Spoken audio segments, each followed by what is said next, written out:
Good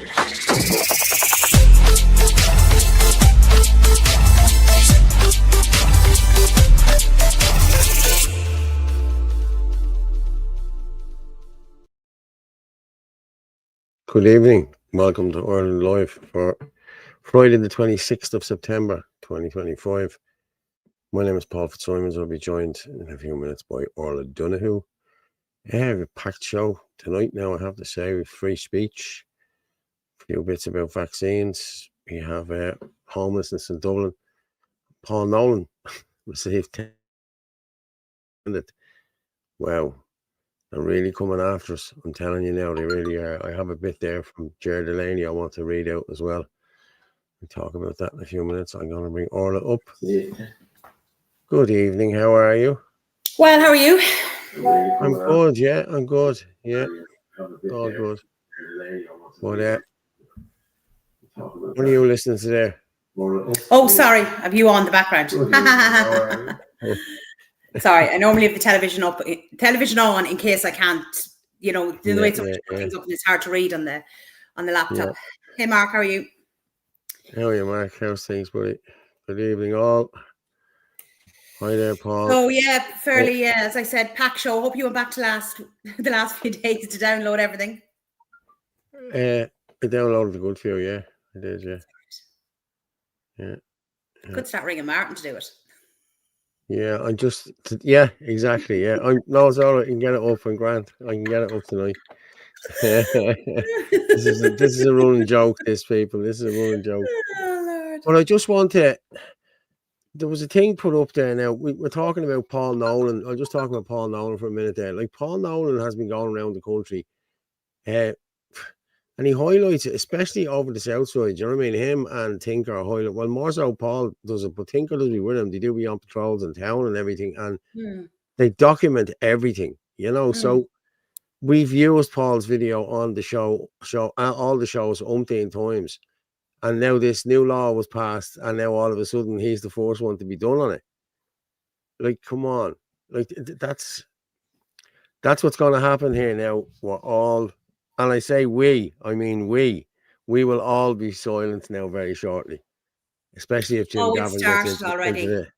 Yeah, I know. I've noticed on my Facebook that the share button has been removed on some of my posts, especially the ones calling out the government. I've had people message me saying that they can't comment on my posts, even though I'm not doing anything different. They're saying, "Hey, John, how are you?" They're saying things like, the Journal was fact checking me, saying I was sharing disinformation. The Journal, it's the Journal, because they sent the screenshot on that my video was been taken down. And you know what the laughable thing was? The video was on the presidential elections, and it was Michael McCarthy. So there you go. Ridiculous, isn't it? Yeah. Hey, Frank, how are you? How are you, Frank? How's things?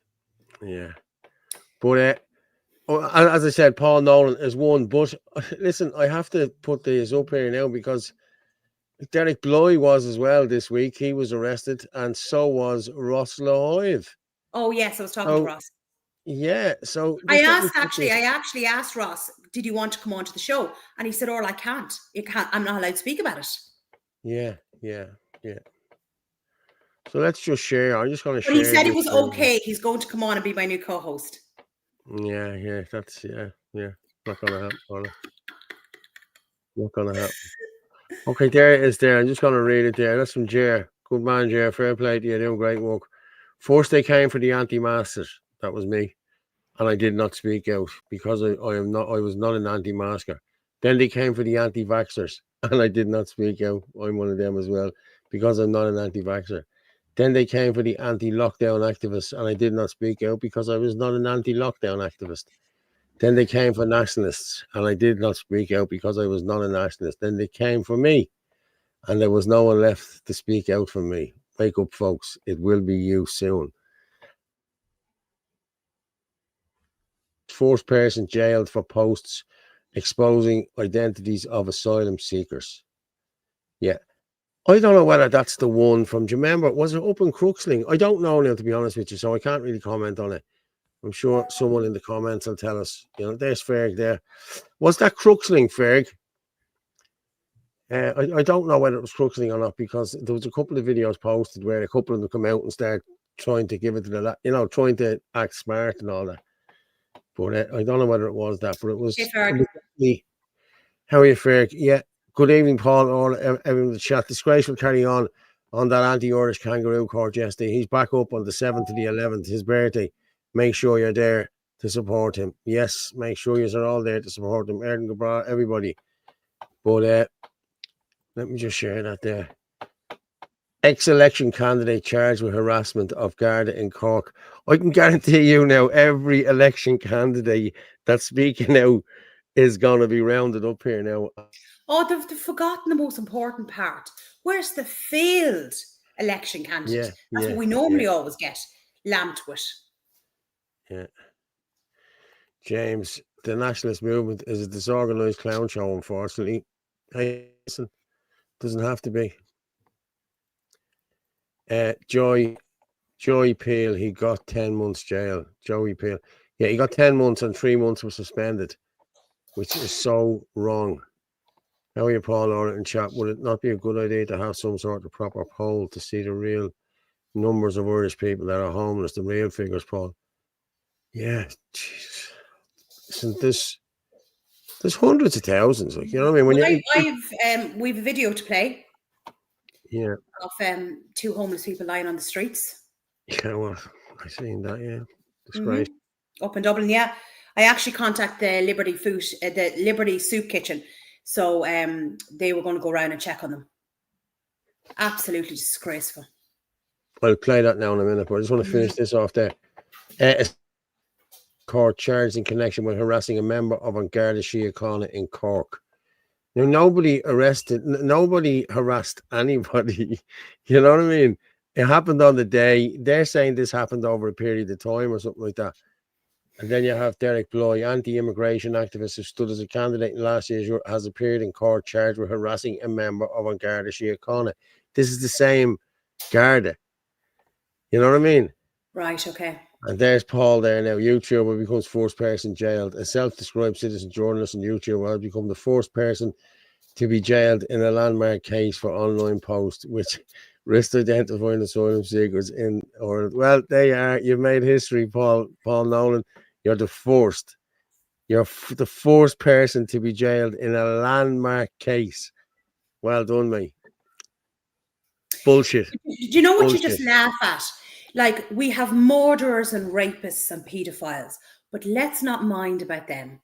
Let's go and, jail people for taking a few videos and highlighting what exactly is going on. Highlighting the truth. Highlighting the truth. Yeah, exactly. Yeah. Oh, let me just read a few of these. Blessed be sad. Digital ID in Britain. Yeah, yes, I have that as well. Yeah. Like coming to our shores very soon. Good evening, Frank. Blessed be, brother. Yeah, hey, James. The problem is the vast majority of Irish people are just one big late show audience. I agree with you. Spineless, cowardly sheep, and we'll drag the rest of us down with them. Yeah, I do agree. You know what I mean? Like, I'd be hearing that talking about the news. Oh, did you hear what was on the news? Did you hear what was if you've seen it on RTE, man, it's not happening. You know what I mean? So, you know yourself. You know what I mean? It's bullshit. And then, like, it's just Trump. Have you seen it on the RTE news? It's just all about Trump. How bad he is and what he did, and he could be on the Epstein list. And come on, lads. Well, seemingly he's good friends with Epstein. And I highlighted, I said, really? I said, then why is he trying to target all the child traffickers? And that's what Epstein was. But again, it just went over their head. Yeah, I know. What's the story from the north? We're doing it right. You need to sort it out in the Catholic areas. It's a story from the... What's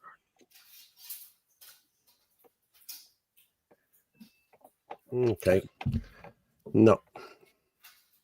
Sharon, go watch Minister Paul Maxton digital card ID as Mark of the Beast, Reverend 14, Jesus gave message. Don't care if you don't believe in Heavenly Father, Jesus' name for parting his land. Watch what's gonna happen, probably.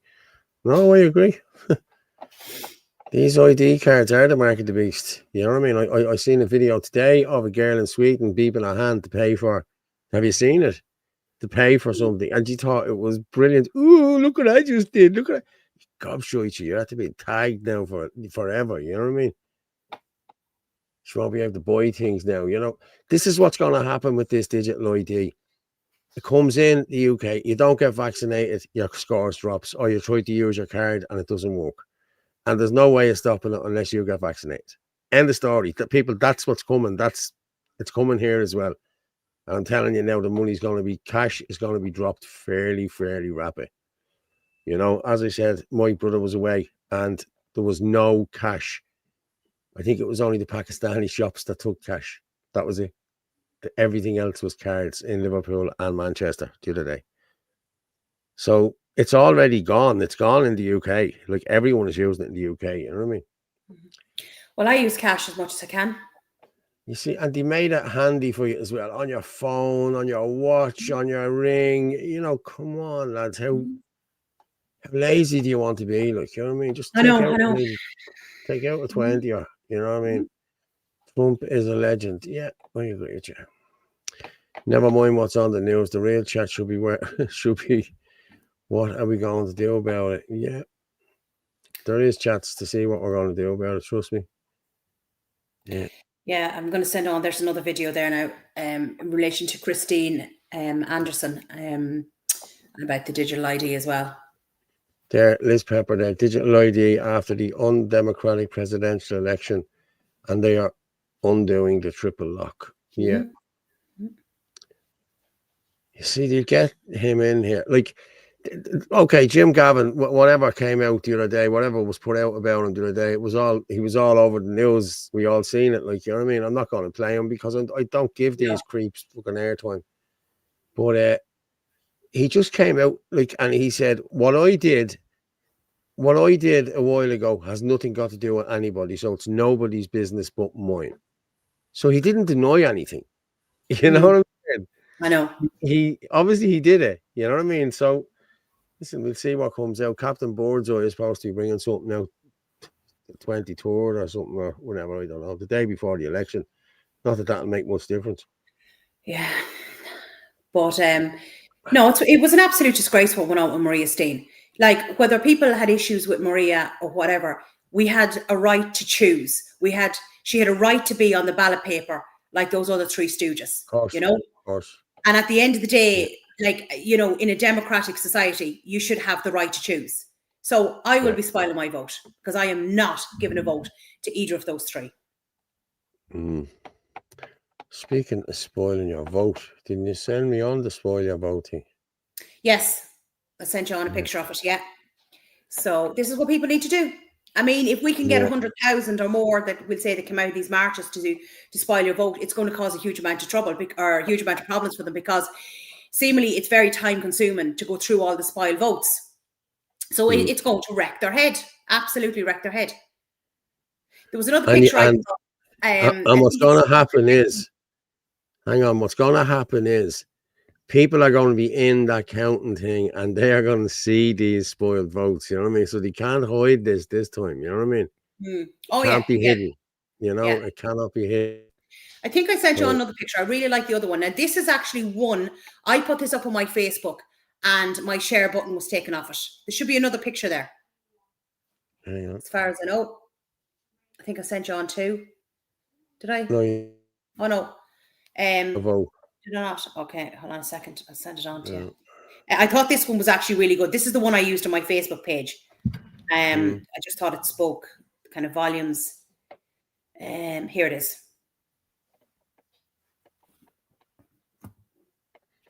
I love it. You love it too, people. You love it too.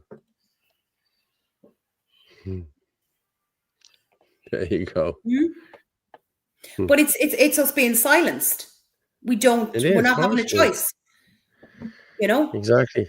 Look, I can't stand the other three stooges, right? But they still have a right to be on the ballot paper like everybody else. You just don't vote for them, do you know? But like, this is what I mean. They took away our right to have Maria Steen or Nick Delahanty on the ballot paper. Anybody, Yeah. anybody, you know. Yeah. Mm. Do you want to put up the two videos in relation to the digital ID just when we're just discussing it? One is Dylan Coleman, the other one is Christine, the German MEP. Excuse me.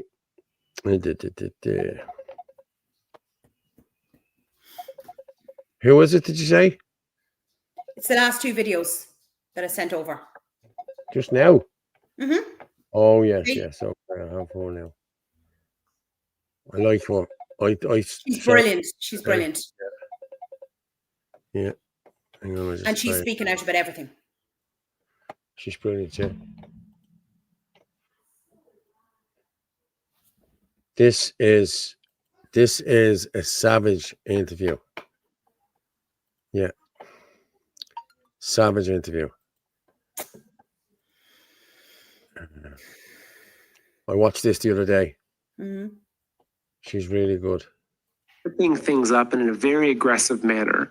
And people are now realizing it's almost like we're sleeping and they're building a cage around us as we're sleeping. What are the signs that you're seeing that they're ramping up this? And how far do you think they are away from achieving that goal of that totalitarian police, surveillance state or surveillance police state? They're realizing they're running out of time because more people are waking up. What they don't get, though, is people are waking up because they're ramping it up, right? It's getting so ridiculous. So they're kind of running out of time. They have a feeling, rightly so, the window is kind of closing because the critical voices are becoming more and they're becoming louder. So that's why they're ramping things up. And you see that. So, I mean, there is so many issues going on right now. They're erecting these 15-minute ghettos. That's what I call them. And they're starting with that pretty much in Great Britain. Then in Ireland too, it's kind of starting there. In Netherlands, of course, you have they bash down the farmers. Once again, we're being told it's just, to make a better life for us, to make the world a better place. But what it actually means is you won't have food. If the farmers don't produce food anymore, you won't have anything to eat. It's as simple as that. And tying into that, I wonder why Bill Gates all of a sudden, buys farmland, like crazy. Why would he do that? But you have control over the food. You have total control of the people. So we're seeing all of these issues going on. Digital identity, next thing. Digital identity, it's not so your life is easier. It's so government has total control over you. Look to China, with that social credit system. That's our future. And I'm not talking the future 30, 40, 50 years from now. It's happening now. It is happening now. Digital currency. Oh, isn't that's the creme de la creme of all control mechanisms. I mean, what do you think is going to happen if the next time you refuse to take an mRNA shot? With a flip of a switch, they just cancel your account. You cannot buy food anymore. You cannot do anything anymore. That's pretty much where I think it's going. It's to erect a totalitarian surveillance state. Yeah, somebody just posted there. Maria Steen should bring her case to the High Court for election interference by Simon Harris. Fine Gael. Yes, definitely. Fair. And is a solicitor or a barrister, isn't she? She's a barrister. Yes, correct. Just what Christine was saying there, like she makes a valid point. The more they're pushing and the more crazy the stuff is coming out, the more people are waking up. And actually, so when you play Dylan's, he actually makes. Is that? There's the lady that done that poster. Fair play to you. Thanks very much for that. Oh, is that her poster? Well, it's brilliant. Yeah. I love it. Yeah, we'll just share it there again, just so people see her poster. And I have to say, I think it's cool. I think it's brilliant. So cool. Yeah, that's the one I use. And as I said, they took off my Yeah. share button. That's deadly. Yeah. Mhm. So well done. But you know me, there's ways and means of doing things. It's not like I went in to maybe 40 or 50 posts and plastered it all over the place. I seen a thing. I seen one of them little wow that you did on Ruth Coppinger. Dirty old Ruth. Yeah. I went right down there, Mrs. I just said some valid points. I just said, well, how much are you earning? You're going on about like Maria Steen's handbag. How much are you earning on all your expenses? Yeah. And remember the way she spoke down to Ben Scanlon. So I was only speaking the truth. I'm actually going to put this up here. I really am, because I love it. What? The thing that was sent. Ruth Coppinger, yeah, okay. Ruth Coppinger posted straight off the set of Mad Men. This is about Maria Steen. Straight off the set of Mad Men. About the handbag, yeah. Yeah, with a designer bag costing thousands.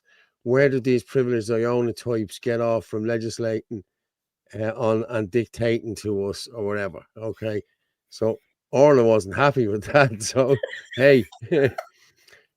Well, Ruth, bitterness is an awful thing. Maria Steen is a barrister and had to work her way up, and her family worked. And yes, she has money. So what? So what?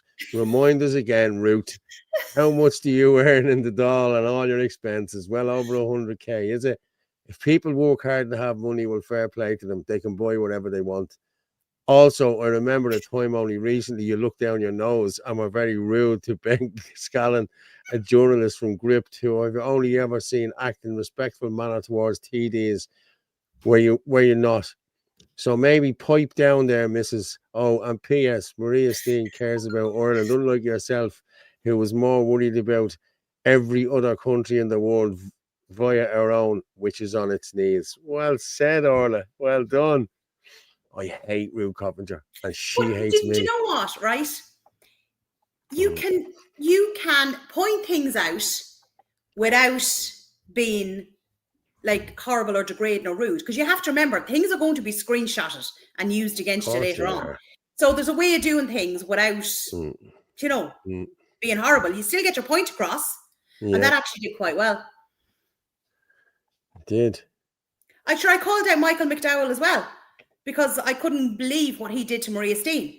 Like, when he needed help last year with the no vote, he reached out to her. The two of them worked together.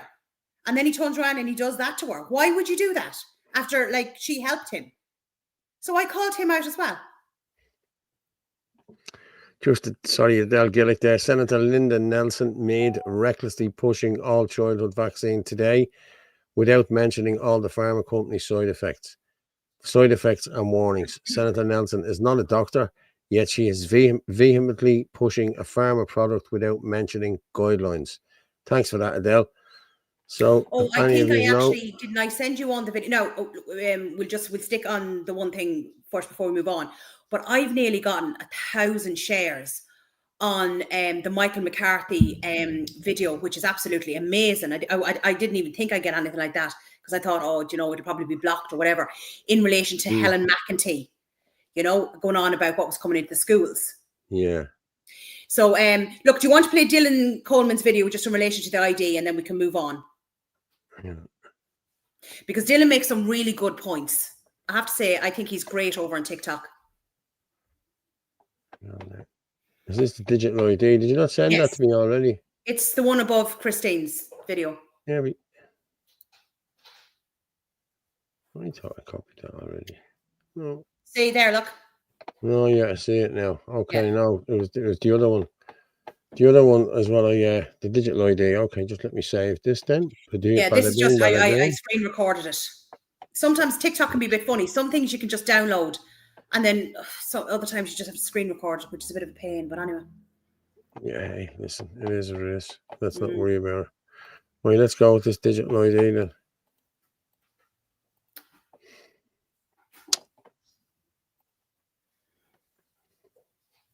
No sound.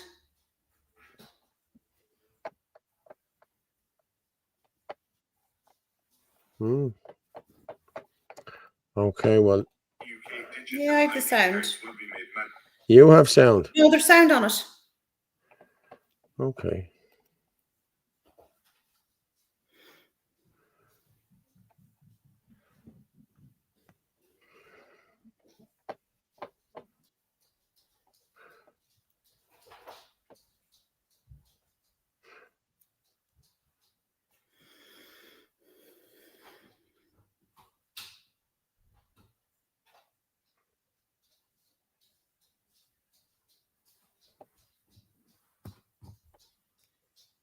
It's not coming up. What? The sound.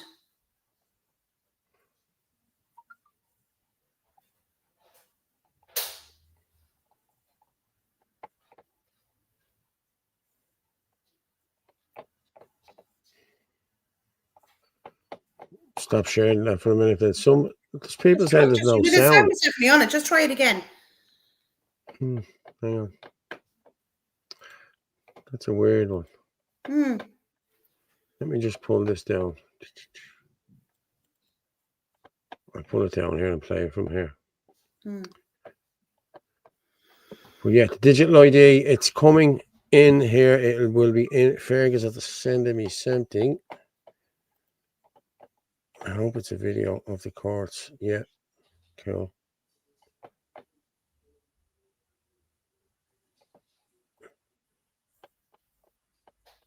Let me just get that up, have a look.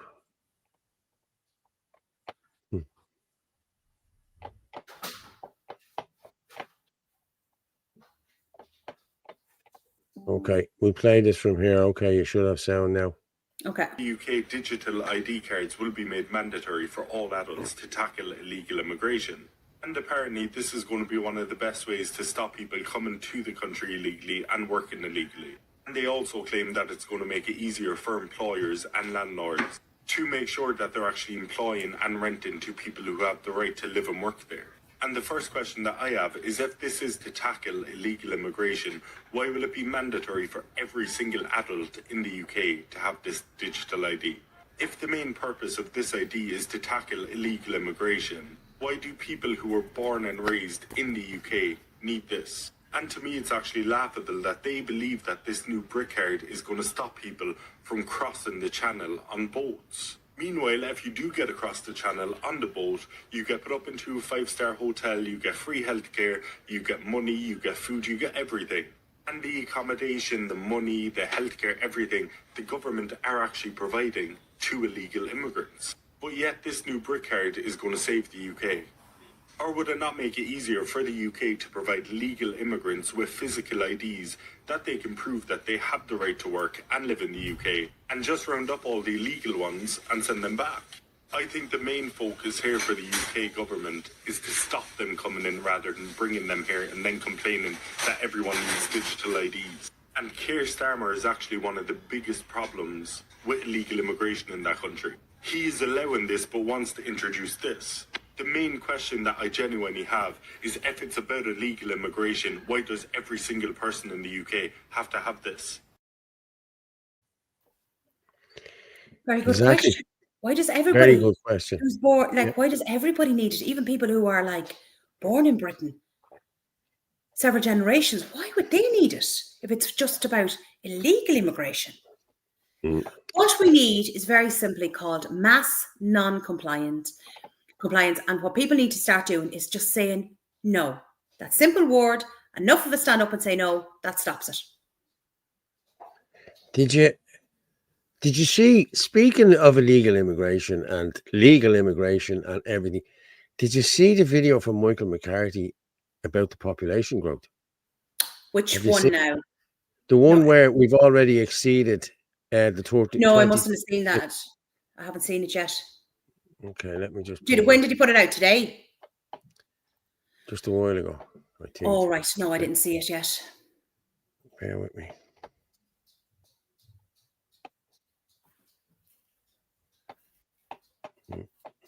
I'm assuming I probably have a video from Michael. Normally I haven't featured.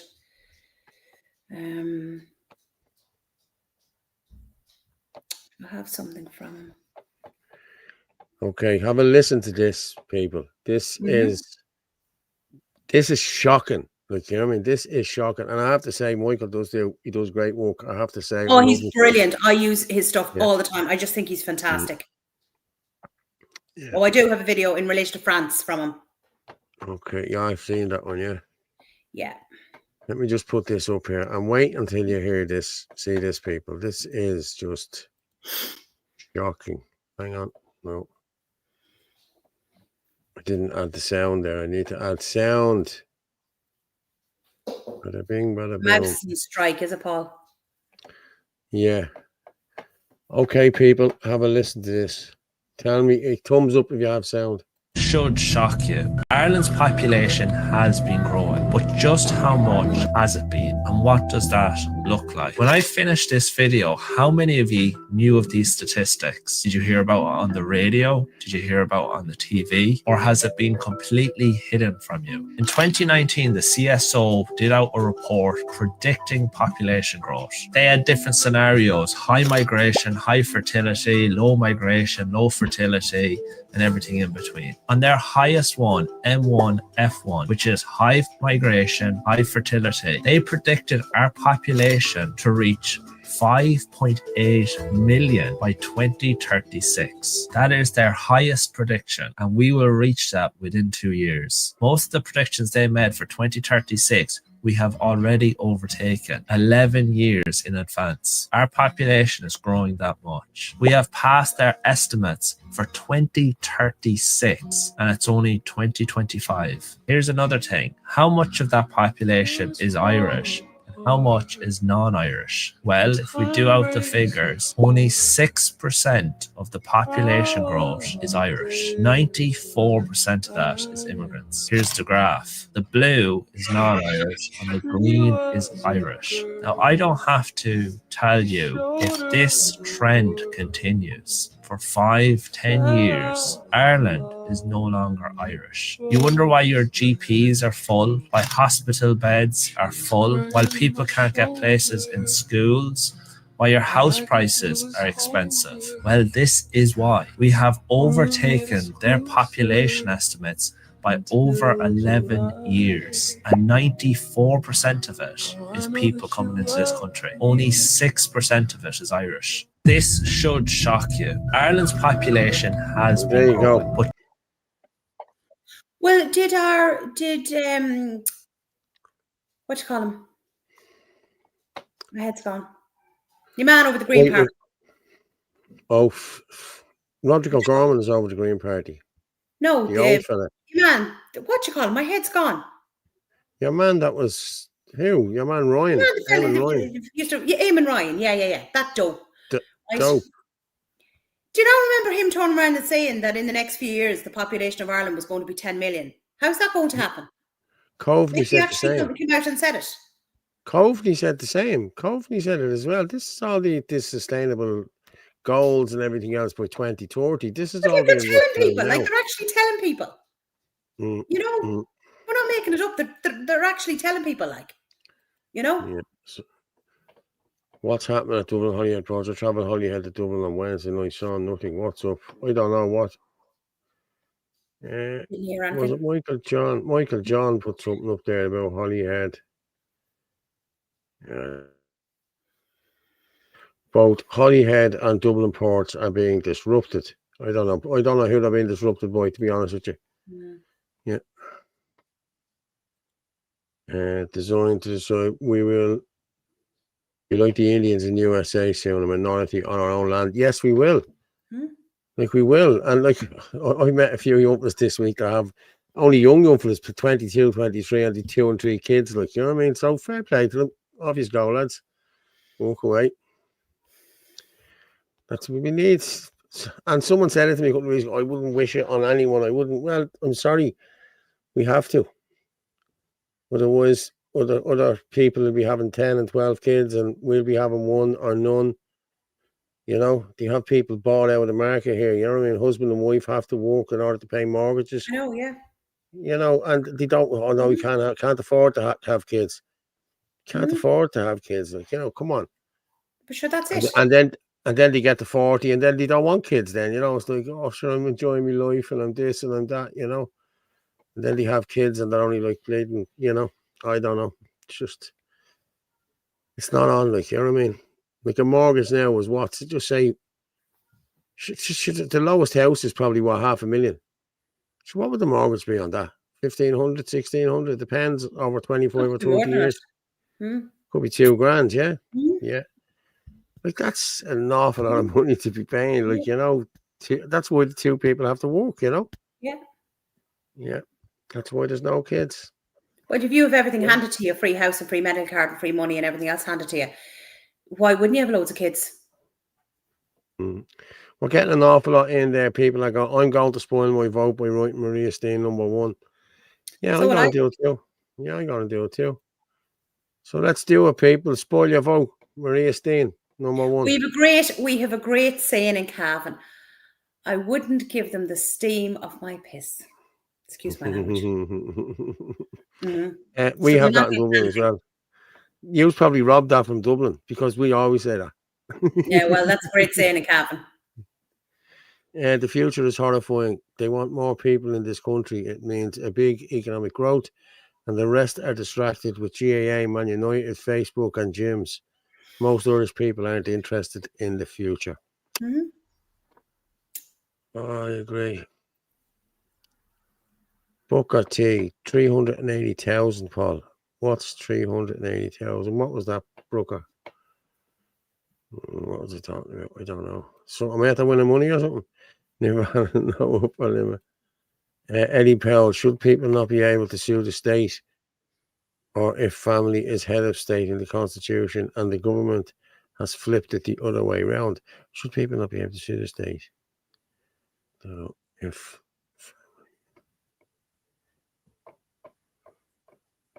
I don't know what you mean there.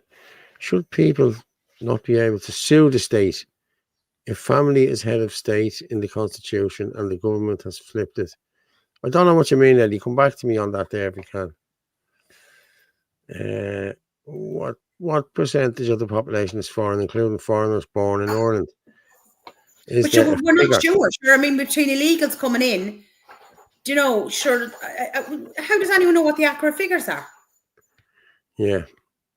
Well, There is figures, they're probably not been released. He said it there. The population growth mostly all foreigners. It's all foreigners because. Oh yeah, but sure, we know that. But like, sure, we don't know what the fully accurate ones are. I mean, if there's illegals coming in here, do you know? Yeah. But even the ones that, you know, come in legally, like, you know what I mean? They're all living in houses here. They're all, you know, they're all getting the shit handed to them. They're not running around having mortgages up to the hole, and, you know, they get 200 quid a week, Lidl's vouchers, you know. Yeah, we know. When Irish people can't, that, you know, that is so wrong, like, you know what I mean? Come on. Like, there'd be an awful lot more Irish kids if they looked after the Irish people the way they looked after the foreigners. And that's the facts of it, like, you know. Somebody asked earlier as well, what do you think was the homeless figures? There's a couple of 100,000 homeless in this country. A couple of 100,000. We don't know. They're saying it's over 16,000. But we don't know for definite either. There's definitely. How many are, you know, accommodation? And, you know, we don't know. Hundreds of thousands. There's people there's 3 generations of families living in one house, like, you know, it's. Yeah. Do you want to play that video actually when we're talking about homelessness? About that couple lying on the streets? Cavan people wouldn't shit in a ditch. They would be afraid the birds would warm their feet in it for free. Haven't heard that one. That's a good one. Hey Judy, how are you? EU law overrides. Yeah, EU law overrides the Constitution as and when it sees fit. Eddie, you're right. Sorry, Angela. Recently, I told you guys about a family of 9, soon to be 11, moved into the council house in Edenmore. For the first time, I saw them all out together, swooning over their new gold 7-seater people carrier, and not one working. I know, it's horrible, isn't it? Like I told you, I was down in the post office a couple of weeks ago, and there's a guy in front of me. You know, he must have been only about 35, 36, and he got 935 quid. Yeah, I know. For the social welfare. You know, how many bleeding kids has he got, you know? Yeah, I know. Like they're just coming in and breeding, and that's it. You know, it's put Maria Steen on your ballot paper as they count all ballot papers. How are they going to give digital IDs to people with no passports or previous ID? Remember, immigrant with 19 different names. Yes, they're everywhere. They're all over this country. All over this country. Hello, Paul and Orla. Hey, Hello, Jake. Jake. How are you doing? John Malloy, we're painting a very bleak picture here, folks. Yeah. It's not looking good, John. It's not looking good. Trust me. Well, it Illegal stops when and people get up and say no. That's how it stops.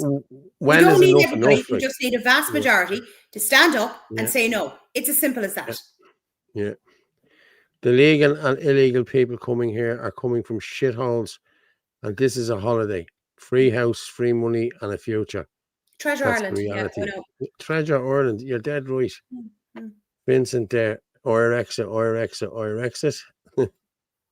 Yes, we need to get out. We do. Definitely out of Europe. We have to. You know, it was a trading bloc. It wasn't a dictatorship. It was a trading bloc. You know what I mean? To help us, you know, to make money and. That was This is not the EC. Yeah, the EC. Yeah. Not what we have now. No, not what we have now. Housing scheme show homes for all, so long as they're not native indigenous. Exactly. And once you see that homes for all, you can be guaranteed probably 10% of them, if even 10%, could be as low as 6, would get houses in there ahead of. I'm getting a migraine headache here, by the way. I get flashes, and I'm seeing flashes on either screen. Like, you know what I mean? It's, yeah, I'll be grand. But yes, John Malloy, it's beyond bleak. Oh, John, listen, you can see it, I can see it, we all see it with our own eyes. You know what I mean? But it's the other people are not seeing it. Can't wait to see the local members. What you call it? The posters are already up. I've seen them today now in Carlo. Oh, I've seen them today, yeah, as well. Yeah, and Heather Humphreys, which just... Yeah. Somebody did a thing earlier, Heather Humphreys. Did you see it? I'll have to see, can I find it? Did I send it to myself? I wonder. There it is there, look. This is so funny.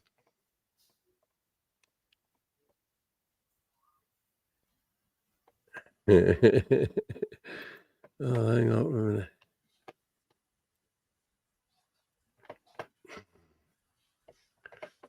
This is funny. Well, I thought it was funny. Hang on a minute.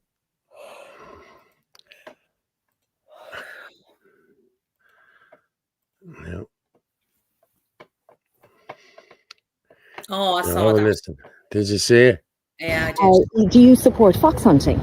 Well, first of all, I have a lovely little dog, a little Yorkshire Terrier, and he's a house dog and very fond. And we have a rescue cat as well, and we have those are our pets. And of course, I live on a farm, so there's many more animals there on the farm, and I love animals.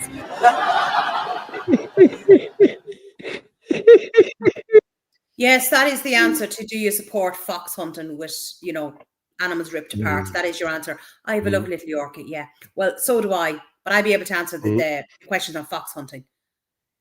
But why would she care when she protected a man who was accused of horrendous animal abuse in relation to cattle and all that on his farm and got away with it?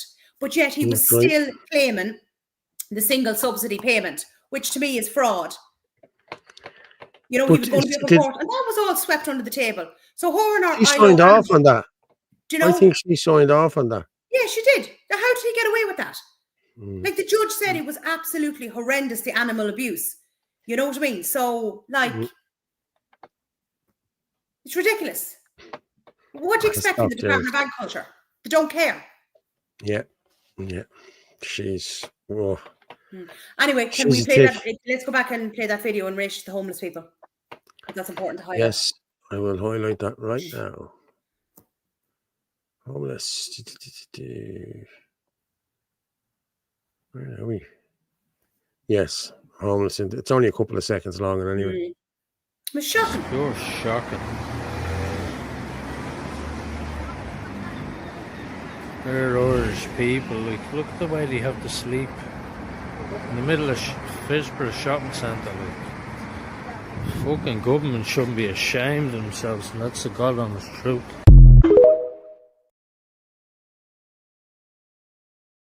Disgusting.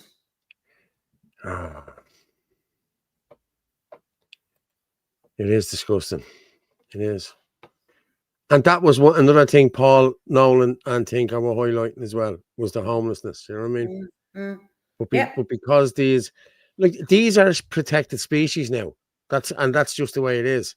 Yeah. Like Sinn Féin asked for migrant to be brought into an extra section for migrants to be brought into the hate speech bill. And now they've done it now with this legislation. That's how this is working now. Yeah, I know. So yeah. So beware, everyone. Beware. Yeah. Right. We'll keep firing these out. There's loads to go through. Yeah, hang on. And I've screenshots of stuff as well, because I want to highlight crap that's going on as well. I know you do. I have it here. I want to play Maria Steen, okay? I just want to play that just to hear what she has to say. Oh, this is the Virgin Media one, is it? I think so, yeah. Yeah. I think so. Recent days confirms the hunger that there is for an alternative candidate.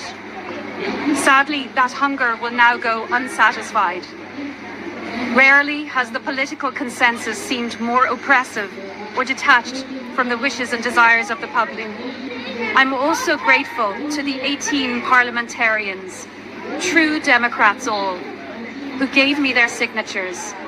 Some of whom because they wanted to support me and vote for me in the election, and some of whom simply because they believed in democracy, and that the verdict on my candidacy should be rendered not by an elite clique, but by the people. It has been a privilege to have won the confidence and support of so many people around the country over the past few weeks. And while it would have been the honour of a lifetime to serve as first citizen of Ireland, being a citizen is honour enough for me. Well said. Yeah. A lady. And I know. Grace, manners, dignity. Yeah. All the things Ruth Coppinger is not. So.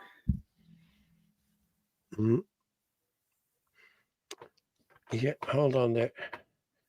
And John McGurk came up with something, didn't he? There, a very reliable source in Fianna Fáil. Oh yes, yeah. Yeah, let's just put this. That says it all. There's your democracy in Ireland. That's it. There's no democracy here. No. A very reliable source in the Fianna Fáil parliamentary party tells me that wavering Fianna Fáil's TDs, including him, have all received calls from the Taoiseach in recent days, making it clear that the consequences for nominating any candidate not called Jim Gavin would be severe. Now, there you go. That says it all. Wow. So I didn't realise Ireland has been renamed to North Korea. Yeah. Obviously it has, we just didn't realise it. Yeah. Someone done a picture of him as Kim Jong-un. He looks stupid. Yeah.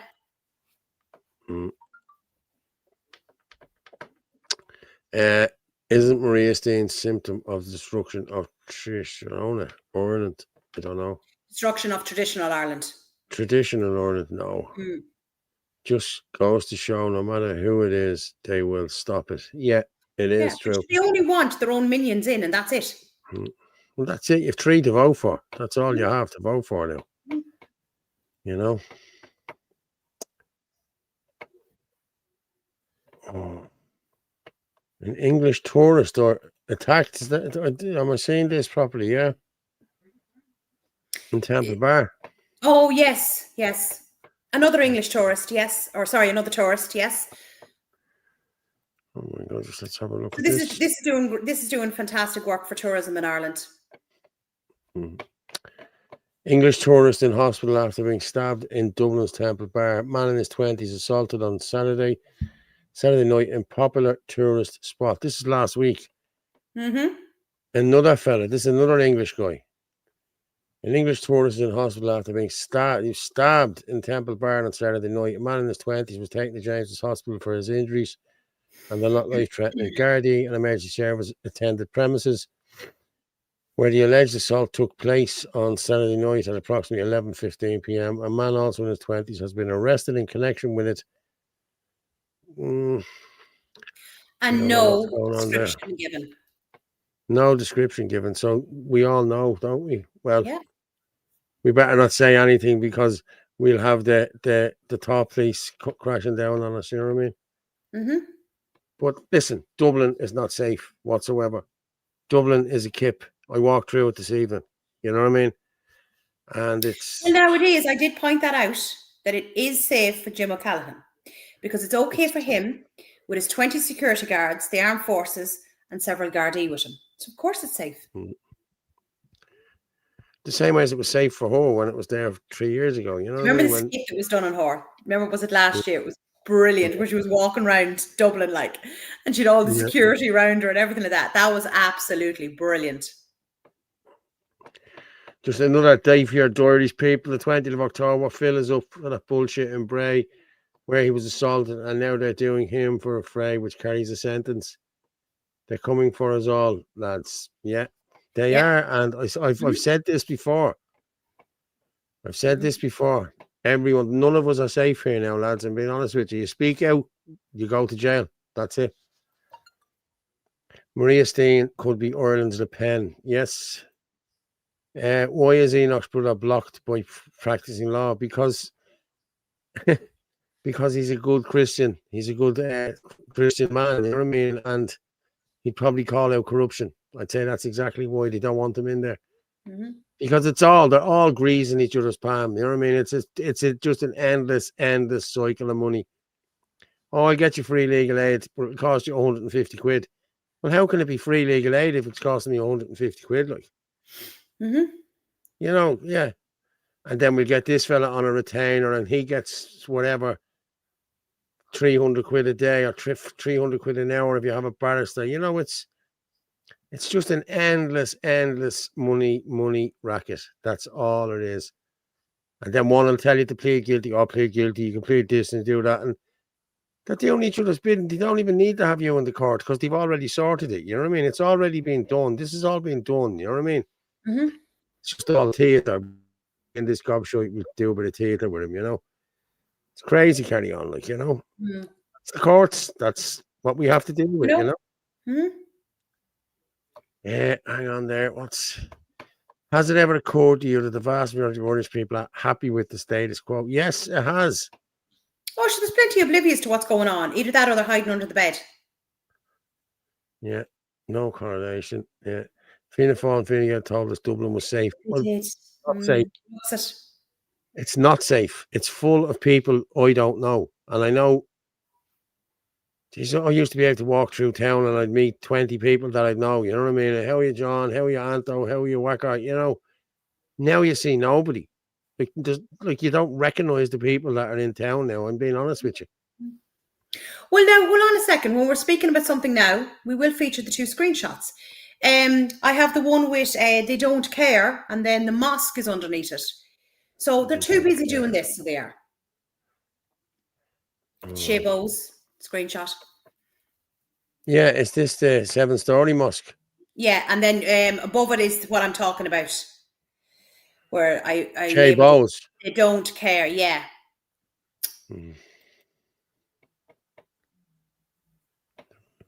This is how much they care about the Irish people. Who's this? Oh, Harris and the other fella. Harris and Jim, is it? Or yes, yeah. These two clowns. There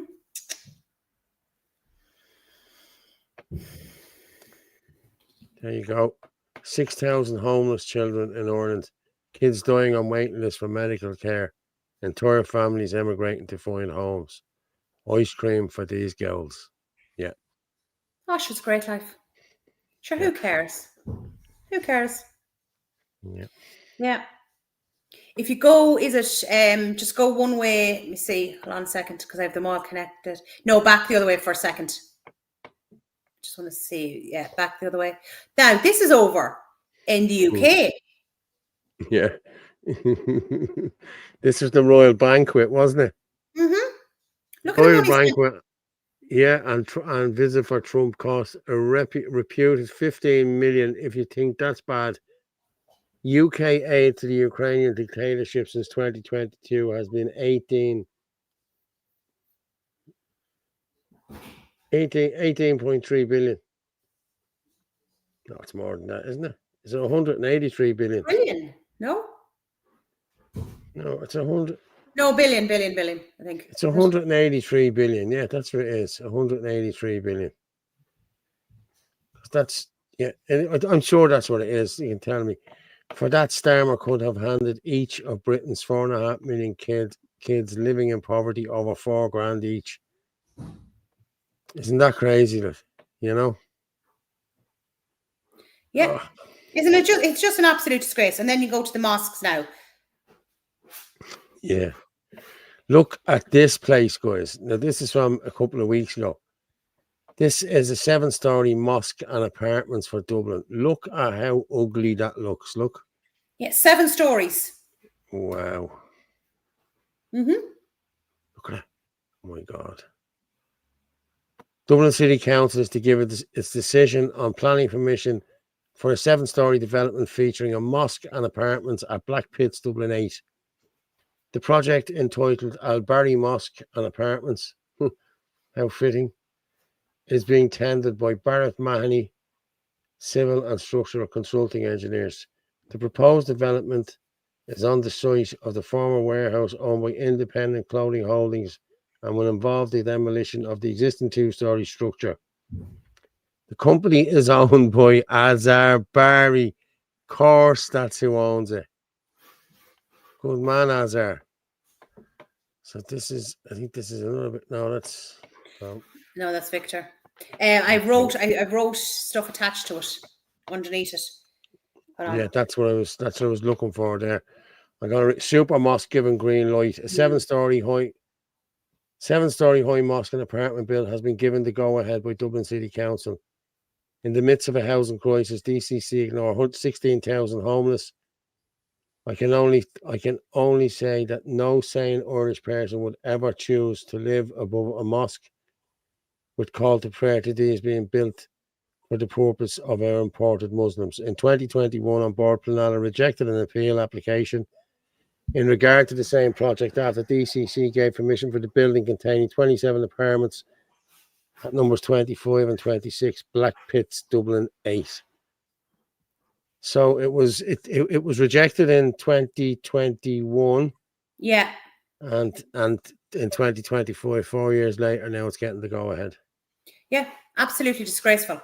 Because somebody, How did that so happen? when I put it up, actually, a guy, he didn't even know about it. He lives across the road or something like that, and he was like, "Oh my God, I didn't even know about this." But imagine the call to prayer. Like, do you know what I mean? Yeah, yeah. You know. But like this is what's happening. If you want to do the Victor one, because that would have been next, because that's actually the plan about the asylum seekers coming in. Victor Orban. Yeah. Mm-hmm.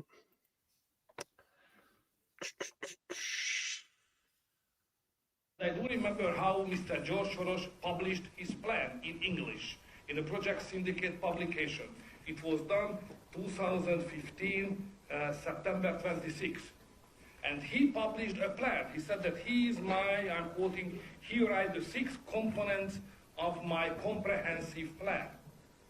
I just quote 2 or 3 points of that. First is, he said very clearly, 2015, that, quoting again, EU has to accept at least 1 million asylum seekers annually. That was the first point.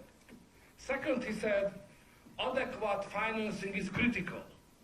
And he proposed to issue long-term euro bonds for financing the migration crisis and the migrants' social and welfare taking care when they arrive to the European Union. And another point which is very important for Hungary, which is involving the territory of Hungary directly into this program, he said that, quoting them, safe channels must be established for asylum seekers starting with getting them from Greece and Italy to their destination countries, which means to bring them to Greece, to Hungary, and then have them to go to Austria. So don't forget that what we are speaking about is not an accidental stories, not a bulk of 10 years of accidental stories. It's a plan which is going on. It was written, it was published, it's known. So we are fighting again an organized gang called Empire of George Soros, NGOs, who are just supporting everybody who is transgressing our legal system and our regulation, and financing illegal activity against our nation. So this is why the story is not just about migration, but it's about how this European Union is working and how George Soros was able to captive the main positions inside many institutions of European Union, buying out MPs and other leaders, and in order to execute the plan which is written, and it's against all the Christian and nation-based political forces. It's against us. It's about how to change Europe and how to eliminate and push aside all the Christian, conservative, national-based political leaders and voters from the European Union decision-making bodies. So this is the migration about, not just about migration. Sorry for it. He's very good. Everybody knows this is all George Soros. Yeah, sure, we know. Soros, yeah, and the Open Foundation, you know. I actually just wanted to double check something, because I wasn't sure if the decimal or the comma was in the correct place about what we just put up there about the UK aid to the Ukrainian dictatorship since 2022. It's 18,300,000,000. Okay, yeah. Imagine that, right? Yeah. And he said for that, Starmer would have handed each of Britain's 4.5 million kids living in poverty 4,000 each. So listen to that again. 18,300,000,000 they sent over to Ukraine. And their own America has sent. Like it's just crazy. Yeah, sure. America must have sent 60, 40, 30, 130 billion. Like it's just crazy. And here's your man over there swanning around on his several yachts and his several mansions, and he's lost. What did he lose? $1 billion? Yeah. I made the suggestion he should ask Alexa. She might be able to know. Or maybe Like maybe Zelensky has mansions. Yeah, but Zelensky has villas everywhere. Like he has houses everywhere. Where did he get the money for all this? Should the wife bought a $1 million car?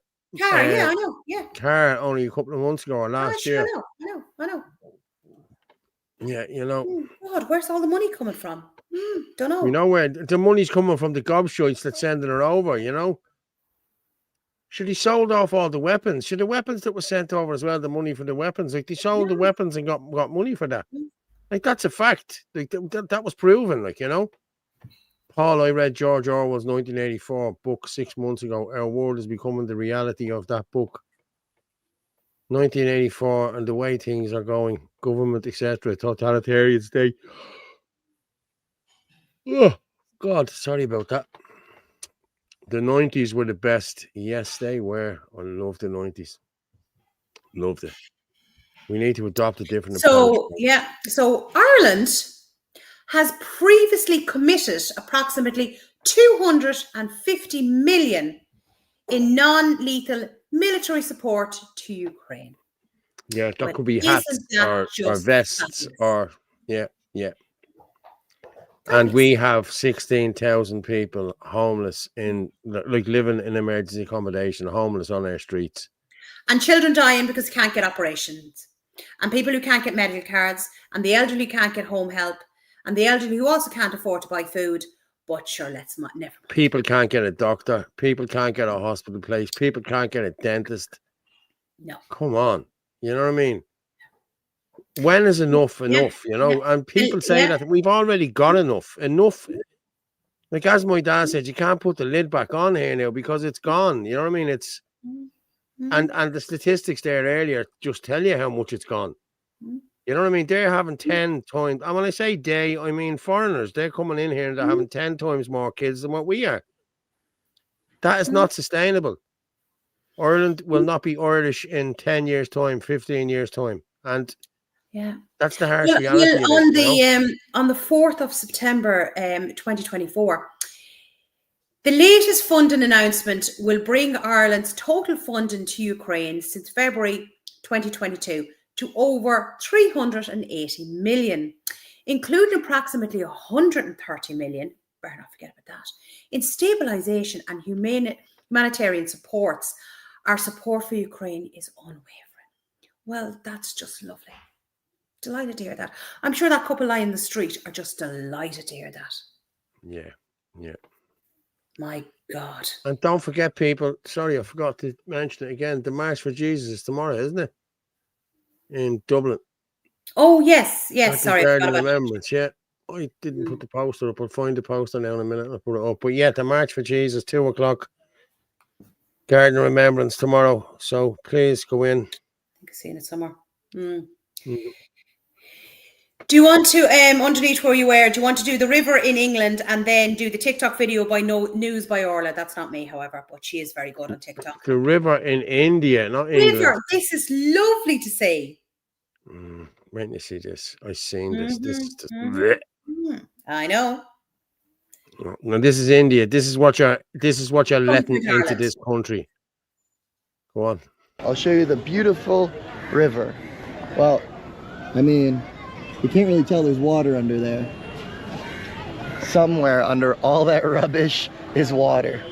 Water that will probably kill you with one sip.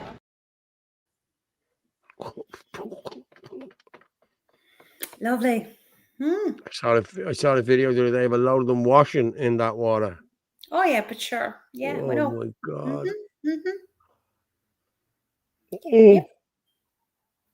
God almighty. So the next one is underneath that, the TikTok. It's TikTok. Hold on. Now, this is getting into the schools with Helen McEntee. And this again is join the dots, follow the money. Let me just... This is Miss McEntee, the demon. And she is a demon. I want to share a few things as well from what people put in there. Give me a thumbs up or if you can hear the sound.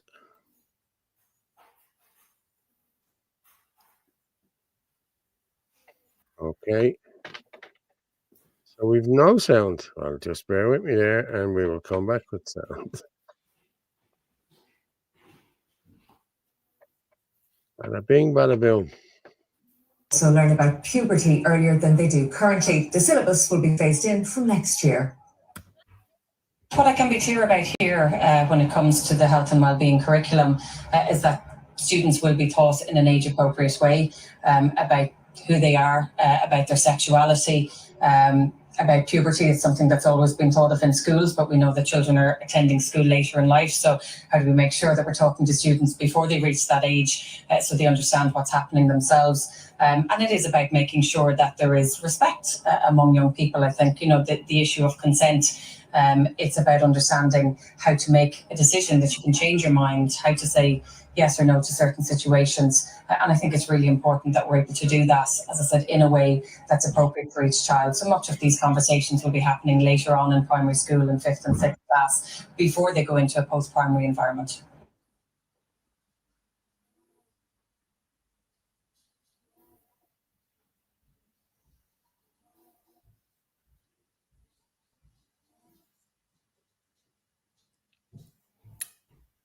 Unbelievable.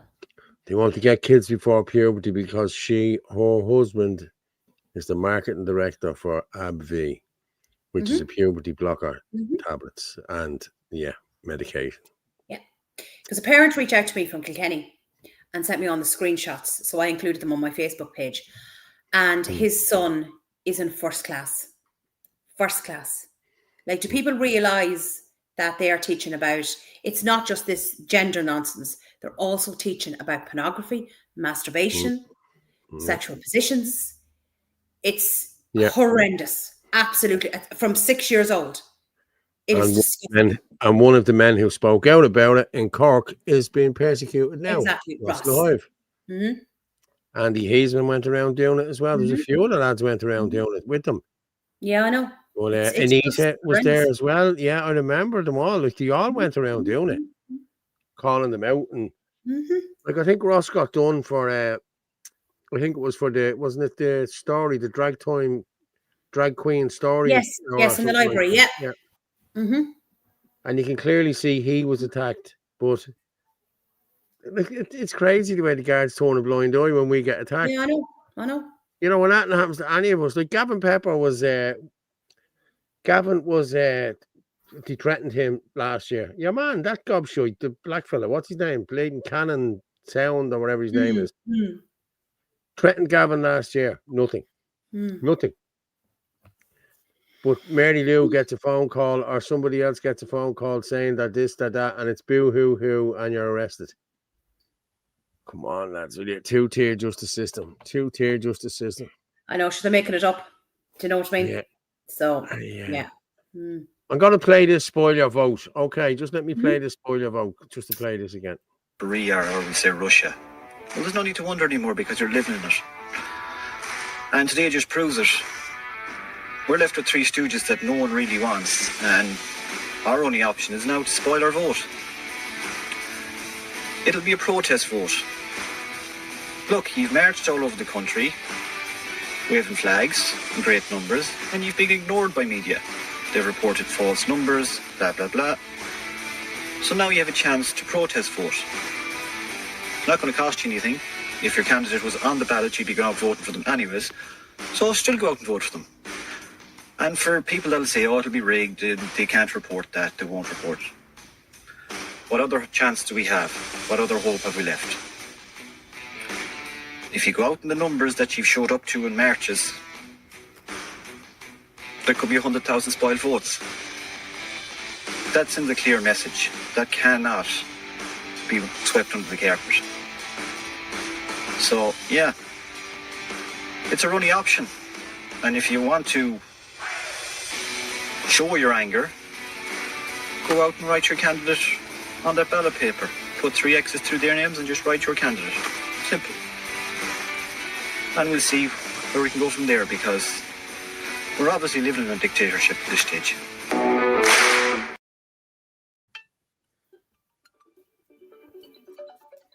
He's very good. So he's known as the Black Layer. He just changed it over to Irish, so you'll find him on TikTok, and his videos are great. So there's another video there, and you'll remember about this happening in Dublin. It's UK followed home. Now this is going to be happening more and more. Think about people living on their own, like elderly people living on their own. Like, this really needs to be highlighted.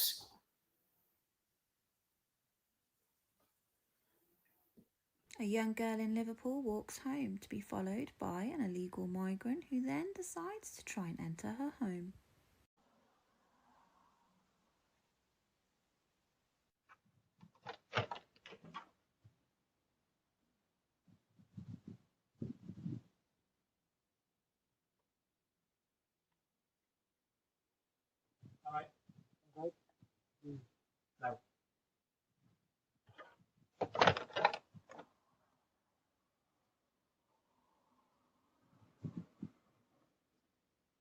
He thought it was perfectly acceptable to trail her all the way home and then try and enter it.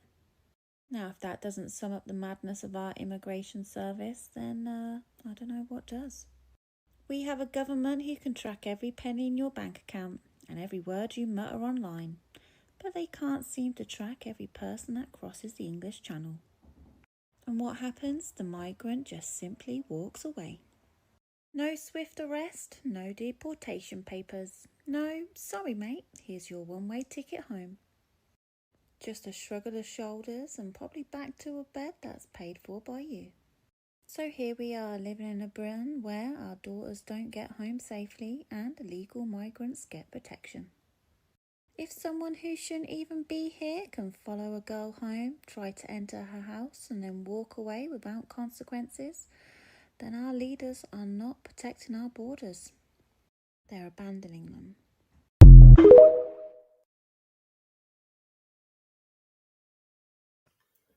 Now, see the way he just walks up to that door and just opens it.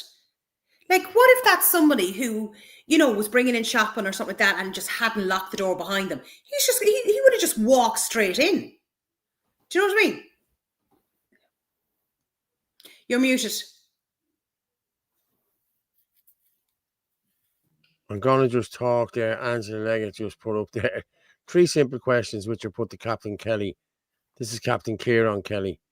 Very respectively regarding dividing us nationalists. He blocked me immediately, but I have a very good suspicion he's listening in after his posts were sent to me. I find it all very strange. A businessman who supposedly is on the same side blocks me over 3 simple nationalist questions. We asked the same questions, like one of the lads asked the same, like, are you a 33rd degree Mason? And he blocked him. He wouldn't answer that question either. But we have the Facebook post where he actually says it, that he is a Mason. So, listen, we're on to you, Captain Kieran Kelly. You know what I mean? I wouldn't mind if he didn't sit down. He sat down with Anthony and spoke to Anthony on the phone for an hour and a half. And then after he spoke to, we don't know who he spoke to. After he spoke to him, then Anthony was this, Anthony was that.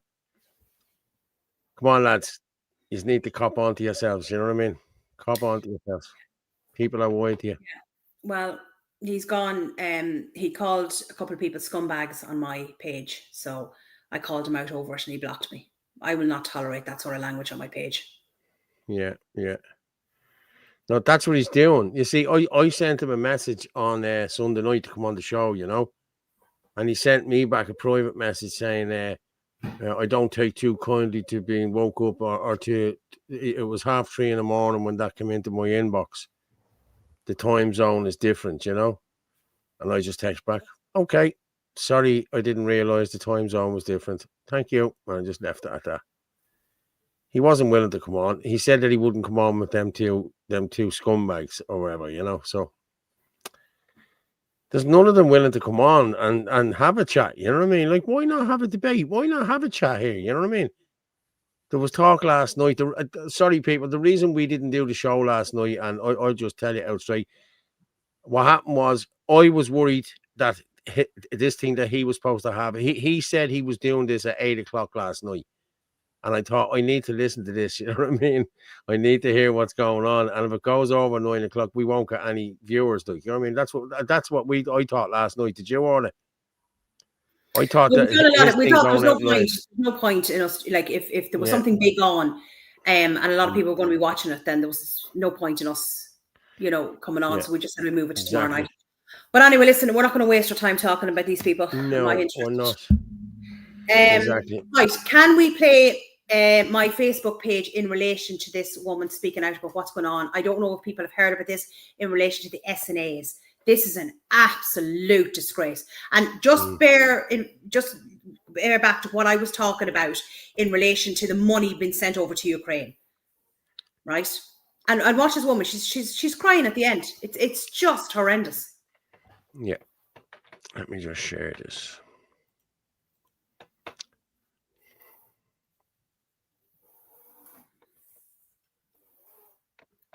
I hope people from the NCSE see this post, and I hope Helen McEntee does as well, because you're an effing disgrace. Significant care needs. Okay, what does that mean? Let's go. So it's a shit day for SNAs in Ireland and kids with additional needs in Ireland and their families. The NCSE has proposed some new guidelines, basically revoking SNA access to thousands of children in the country. Basically, they're just outing themselves for showing a massive disconnect between the reality of what is actually happening every single day inside schools and people's homes. So what does that mean? What does that look like? Basically, they are saying that schools seem to have a surplus of SNAs, which, by the way, doesn't really happen. The SNA is just going to be without a job, and they will be taken out of the school and redeployed to another area. What that is, we don't know yet.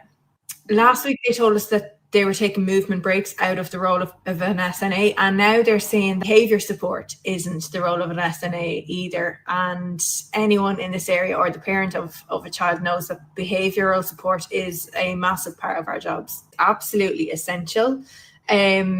So children feel safe and are safe. They feel supported, regulated and included. For kids that rely on a particular SNA or SNA support, to revoke that and to remove that person is just going to cause complete chaos for them. They're not going to feel safe. They're not going to feel supported. Essentially, those with behaviour concerns now are going to no longer qualify for the support, to have the support of an SNA. So if you have a child and they need regular movement breaks, or they need help with like hand washing and stuff like that, they're not going to qualify any longer. So a sheet of paper or tick the box exercise has said that your child no longer qualifies. The SNA and the role of an SNA isn't a tick the box exercise. There are so many broad spectrums and categories of which we cross over, interlink with.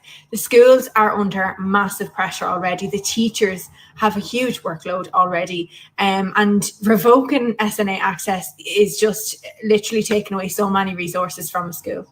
And now there are thousands of kids that are going to miss out on the help that they need. As an SNA, it's completely infuriating. It's really, really upsetting for the kids and their families. And also it's so unfair that our job role is so up and down. Like there is absolutely no stability whatsoever when you're an SNA. The role is being changed all the time. Our jobs are being taken off of us all the time. We're told that we are not valued, that this is essentially a massive slap in the face for every SNA in the country. More often than not, we are the trusted adult that child feels safe with, feels safe to confide in, share their feelings, their emotions, any stresses that they have. And we are the person that they turn to for help. I know and understand very well what difference our role makes. We support behavioural development and educational changes, and there's so much more support that goes on behind closed doors. It's incredibly frustrating and upsetting. I don't have any kids myself, but as a parent, I can imagine that this is incredibly worrisome. I don't personally know how Helen McEntee and that entire department can sleep at night.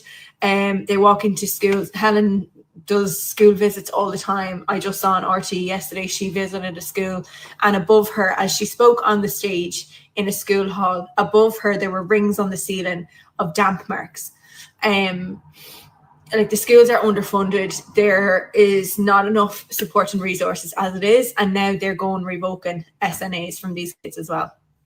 They should be absolutely ashamed of themselves. Every single parent that this affects, every single school, they should all be absolutely outraged. And I don't know if strike action needs to happen. I'm not sure. I'm not encouraging anything like that. I'm just saying something needs to happen, because this cannot be the new reality. I have seen somebody post on an SNA page online somewhere a petition, and I am going to leave the link for that petition in my bio. If as many people as possible can please sign it. Let's see if we can make a difference. Fair play to her. Now, Paul, I sent that over as my Facebook. Can you go into that? There's a bit of reading to it, but a parent had reached out to me in relation to this, and then I happened to see the video on TikTok. But this parent, I asked her, I said, can you explain to me how you find that this is going to, affect your children? So this is what you put together. It's an absolute disgrace. And you think about it with all the children as well who have autism and all that, and they're used to they're very much about routine, and they're used to having the same SNAs in. And I was getting this at the doors as well about the SNAs when we were running for elections. And the amount of people giving out about how they couldn't, or they were waiting a long time to get. You see, you can't get an SNA unless you have your unless your child is assessed, and the amount of giving out. That was unbelievable. But anyway, this particular parent, as I said, reached out to me. People have just hit 900 there. Fair play to everyone. Keep sharing it out there. Thank you. And if you can share it out, there you go. I forgot to put that up earlier. Comment on X, Fitzy Dub, Anthony L. Casey, Rugger Move 27, Ireland Force 23, and on YouTube at the Irish Column. and Dia Laharan and Paul Fitzsimons, and www.theirishchannel.com/live. And watch this now, right? Wait and see this. There's a QR code. You can just beep that QR code there. If anyone wants to beep the QR code, you can go straight to the website there and you'll watch live on the website. But you're already watching live here. But if you need to send it to anyone, take a picture of the QR code there in the corner and send it to whoever, and they can watch live. Thank you very much. You can also buy us a coffee if you want. There it is there. I'll put it in the comments. Thank you very much. As I said, we've reached 900, fair play. And my friend, Wake Up Area, we want to big them up as well because they're doing sterling work as well. So if anyone wants to donate to Wake Up Area, you can go in there as well and donate to Wake Up because they do sterling work and they are up and down the country highlighting COVID vaccines and everything else. And while we get on that order, I think we'll move on to vaccines. Actually, can you just read out about that lady? Because it's important to highlight. Sorry. Yeah, sorry. Yeah, my bad. Our children, sorry. Yes, sorry. This is absolutely disgraceful. Why would they do this to children with additional needs? Things are difficult enough for families without this being done. This was a huge issue when I was canvassing during the elections. Well done, Orla. Is this due to the lack of funding and all the billions we are spending abroad and on iPads? Yeah. Okay. Can you read that there? Doesn't matter if you can't. I'll read it. No, it's too small because it's not on the full screen. I don't start that. Ferg will be onto this now. I was contacted over this matter, so please read this parent's story below. Okay, I'm going to have a read of it. My children are level 2 and 2 also have dyspraxia. So they are trying to have SNA involved with children who are strictly medical, toileting and feeding. So kids on the spectrum, verbal dyspraxia, ASD, ADHD, etc., won't have an SNA to help with organizational help. No movement breaks, no sensory regulation, no help with learning. That all put on the teacher now. This will also cause teacher burnout, and other children with no extra needs will also miss out as the class teacher will not have an SNA. I agree with that. Yeah. They should not. They have to have SNAs there. There should be a couple of SNAs if they need them, you know? Yeah, 100%. I will definitely have one if she does not get support, will miss a lot of school, or she won't be able to manage her anxiety, and without breaks will hurt herself during meltdowns. Like these kids bang their heads and everything, like the younger kids bang their heads and everything because of, you know, and they know no better, like, you know, it's horrible, like, you know. Mm-hmm. My youngest lady needs at least 4 breaks a day with an SNA to help her stay regulated due to being overstimulated due to classroom noise and lights, and they also help with her concentration. The SNA also helps by doing her OT programs to help with regulation and her physical difficulties caused by her dyspraxia. And so this will all go. This is what I'm saying, right? These children get used to having the same SNA and they become attached to that SNA. Like, this is going to have an absolutely huge knock-on effect on children. And like, why? Is this down to lack of funding? Because if it is down to lack of funding, this needs to be called out. And that's why I made those comments. Yeah. Don't forget, sorry, James, I read it out there, James. Don't forget, a lot of these special needs kids are black kids chimping out in school. Let's call a spade, for fuck's sake. Okay. You got loads of them out there, didn't you? Let's call a spade. Black kids chimping. Yeah, listen, I don't know very much about what goes on in the schools, but maybe you do. Maybe they are foreign kids. I don't know. But I do know a couple of kids in my kids' school, and they're not foreign, you know? No, there's plenty of Irish. We know during elections, we were knocking on doors. We were talking to people. Do you know what I mean? The amount of children out there that are waiting, like they can't afford to pay for an assessment privately and are waiting years for speech therapy, for respite, for assessments, like for everything. It's absolutely ridiculous. Like our own children are missing out. And why? Is this down to funding? Because if it is, then they need to be called out over it. Yeah. You know? Adolf Ryan, what's the crack, lads? The crack is good. Yeah, we're good. We've another 20 minutes, half an hour left. So if you want to move on to the vaccines, I sent you over a few bits and pieces there as well. Let me just close this one. Boom. Somebody was laughing there. My apologies over my cat Angel. That's why I was trying to move the laptop, because I knew what was coming. Anyone who has a cat will know in a few minutes what other position she was going to be cleaning. Okay, I'm going to play. Animal rescue is great. Do get involved in animal rescue. It's fantastic.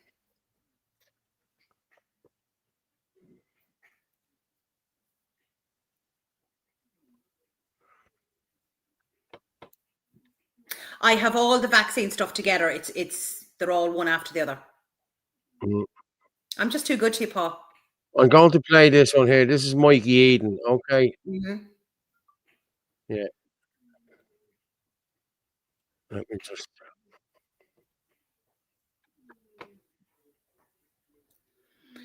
We've spent a few minutes on this one. Sometimes I'll refer to that in many interviews. I've been keen to tell people that there wasn't a pandemic, there wasn't a public health emergency, there was nothing unusual happening. Sometimes I'll refer to the numbers of people, going into hospital or dying of things. But I've got something I think is more useful. In order for an emergency to be declared, like a fire or like a shark approaching a public beach, holiday beach, would you agree with me, ladies and gentlemen, that before you would call out the fire engines, you'd probably be smelling smoke somewhere, someone would be, or a smoke alarm will go off. Before you would call shark alerts and get everybody off the beach, you would think someone would have seen a fin, yeah? Or someone in a helicopter said, hey, I can see some sharks approaching the beach. What I'm telling you is before an emergency is called, there is already an event at some level that someone is able to see, to detect, and warn you about, and you think, oh, that was really good that they warned us. In the case of the pandemic, that nice man at the WHO, Tedros, clever he may be, but he's not a fortune teller. He doesn't have foresight. He hasn't got long-range binoculars. He's not got a time machine. In order to declare a pandemic, which I think he did in 2020, March, whatever it was, he has to have some evidence of that. There's a little problemette, ladies and gentlemen. Not just me, but Dennis Rancourt in Canada and many other researchers have looked for signs of illness, respiratory illness, which surely would be growing somewhere in a small way in order that the WHO from their Siemens exalted position could aggregate all that data and go, oh my word, it looks like there's something like a pandemic beginning. There is nowhere in the world that you can find increased frequency of respiratory illness and respiratory deaths anywhere until after the WHO called a pandemic. Ladies and gentlemen, they called a pandemic with no evidence of a pandemic because they were lying to you. They were lying to you. Then they created all our governments created the impression of a pandemic by misusing a test that doesn't measure what it says, PCR. There's literally, what we had is a pandemic of rollout of the test. It's as simple as that. Increased number of cases everywhere was a pandemic of a rollout of a rubbish test. It's not a mistake. They knew it was rubbish. They designed it to be rubbish. They designed it to produce positives where there was no illness. And then when people died, they said, oh, they had COVID. They literally did that. And then I'm afraid medical procedures in care homes and hospitals led to people being killed. But this is old news. You've heard all this before. I just wanted to tell you, you can't have an emergency without some sign of that emergency emerging somewhere. You need that information in order, as a leader, to say, I'm afraid, folks, I've got bad news. There's an emergency coming, batten down the hatches. For these pandemics, they just lied to you. Nothing was happening. If you go and look for it, you'll not find the evidence. They called the pandemic, and then the data started arriving, which was fraudulent. So it's as simple as that.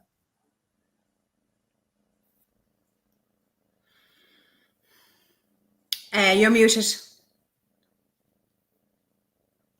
Probably better off. I like Mike Eden. Very good. I really do. He was He's been calling. absolutely persecuted. So he was. I felt But he's so been sorry for calling him. this out. He's been Mhm. calling this out from the start. Mhm. Like, you know what I mean? He Mhm. really has.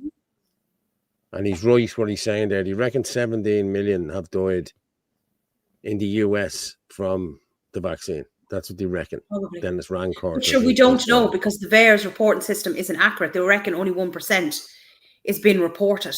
So we have no idea the actual numbers. Yeah.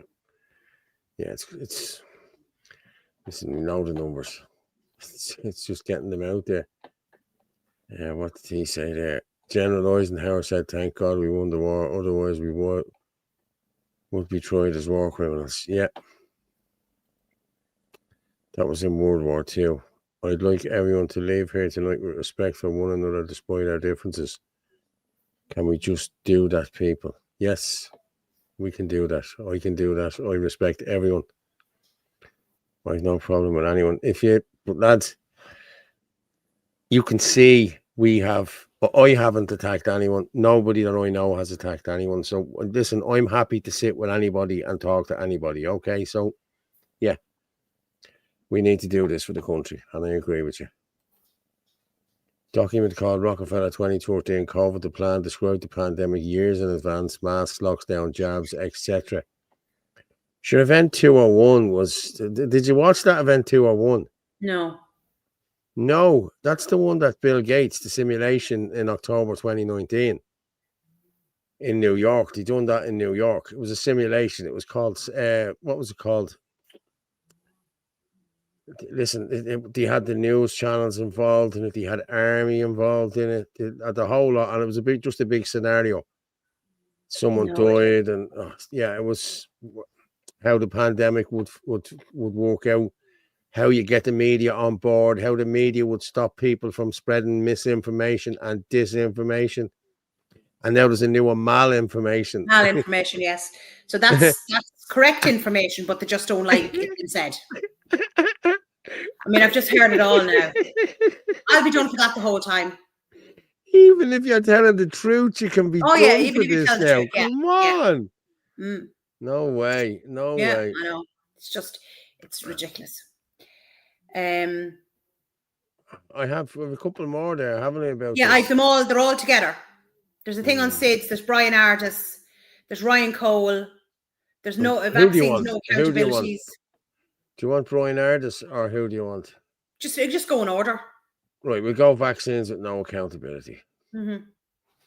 In the United States and in most parts of the world, there were only 3 routine vaccines: DTP, MMR, and OPV. That's it.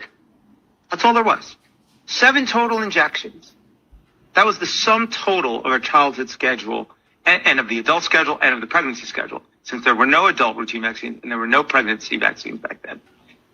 And what was happening was every manufacturer of those 3 products either stopped making them or went out of business because of the injuries, because of the financial liability that was occurring from the injuries caused by those products. Now, for any other product, when it hurts people, what does the company have to do? Make a better, safer product. Your plane falls out of the sky, make a better plane. Your drug hurts people, make a better drug, right? But in this instance, Congress, in its wisdom, decided, United States Congress decided, instead of forcing them to do what every other company has to do, instead of letting the economic interest do what it does, make a better product. Instead, it said, you know what? You can keep selling your product to harming kids. We're just going to give you immunity so nobody can sue you. And Congress passed the National Childhood Vaccine Injury Act of 1986 that basically gave these manufacturers immunity, but not just for those 3 vaccines. Gave them immunity to liability for almost any other vaccine they made thereafter, including all childhood vaccines. If something is so safe, why can't you sue them? You know? Exactly. It says it all. And then they're hiding documents for, 70-something years as well. Like, I mean, sure, there's nothing suspicious there at all. Christine Walsh there, they are still pushing this fucking poison. My husband, who hasn't taken one of their jabs, Got a letter today inviting him for his COVID and flu jab. They're giving a double up now. That's what they're doing, people. So Oh, there's a pneumonia one. step right up. Yeah. If you want to die, come It was in fly the with chemist us. today, yeah, and they had a list about that long. There was a pneumonia one, there was the flu one, there was the children's nasal one. That's coming into the schools as well. I can't remember all of them. There was a big long list. Yeah. You see, I was talking to a fella last night, and he was saying, "Oh yeah, they get the flu jab now. I get it free and walking anyway." Paul, he says. I says, "You get it free and walk." I said, "This is how they're getting people in here." You know what I mean? Oh yeah, this is a perk. You get a free flu jab. Get out of the garden, will you? The Jews are allowed the right-wing media because Israel needs the West to be rift right-wing for now as they are at war. Yeah. If you're Dia Laharan, why are all homosexuals? What? If you're Dia Laharan, why all the homosexuals and lesbian friendliness? Don't know what you mean. Don't know what you mean by that, Diora, or whatever your name is. Don't know what you mean. PPE, etc., was already too long ago. There's no way, and again, with these vaccines, there's no way, like, there's something like 9 billion people, 9 billion vaccines put out. Sorry, 32 billion vaccines given out, or something like that. And we've seen the maths done, that in order to make 32 billion doses of vaccine, it would take years. You know, and I mean, not just 1 or 2 years, we're talking 10 years or something like that. It'd take that long if it was a second each, you know. 10 to 15 years to do all the safety checks. And they had this rush through in 9 months, and it was going to be safe. I'm sorry. Any other vaccine has taken 10 to 15 years. Yeah, I know.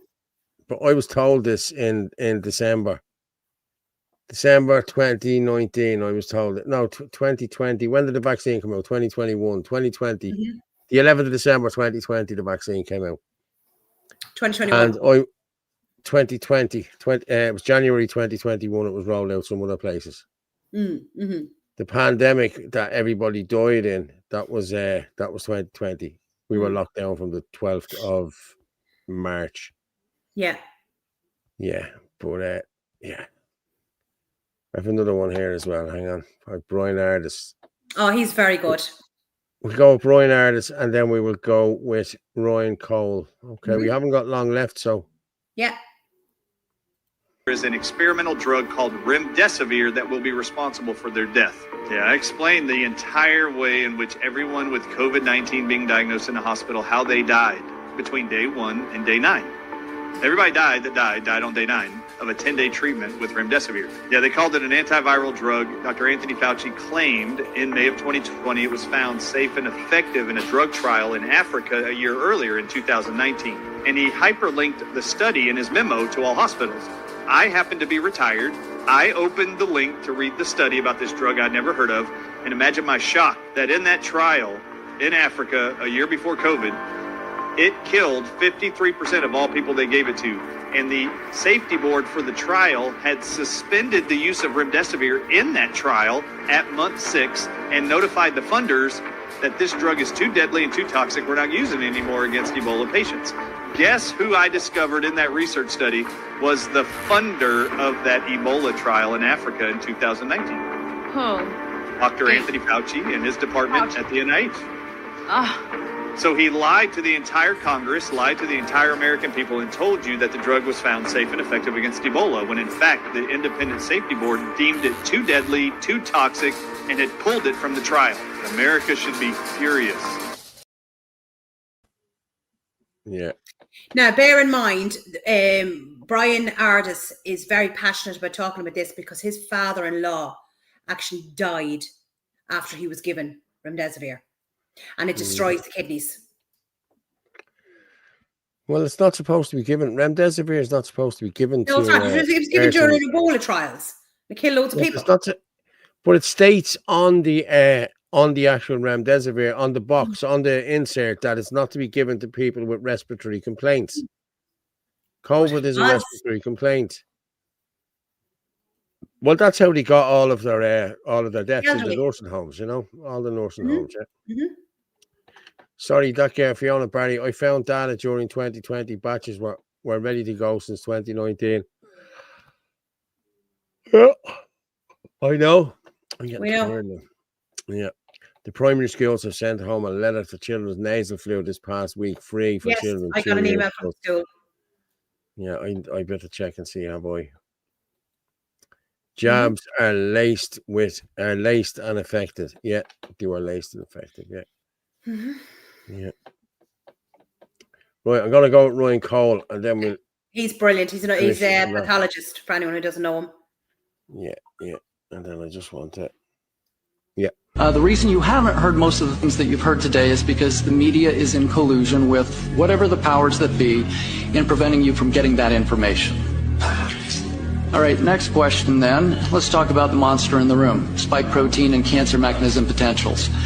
How many people in this room, after the rollout of the injections, have a friend, a colleague, a patient who had an unexpected cancer, a very aggressive cancer? Please, show of hands. Wow. Let the record show, for those who can't see the room, that that's more than half of the room. The cancer rates are off the charts and growing, and it's really unfortunate. Insurance data sets out of Germany show a marked increase in unexpected cancers as well. Colleague Dr. Glij, oncologist in the UK, met with him a couple months ago. He's seeing astounding numbers of very aggressive cancers in his population. Now, this is somebody who's been doing oncology for 40 years. So when you see something, you say something. He has spoken out. It's time to stop these shots. One cannot find that for which they do not look. The cells don't lie. As you saw from my colleagues, the spike protein is present throughout all tissues of the body. That is not meant to be. Human cells are meant to make human proteins, not to make toxins. So to inject a gene-based product into the body and make your cells the factory for a toxin is psychologically insane.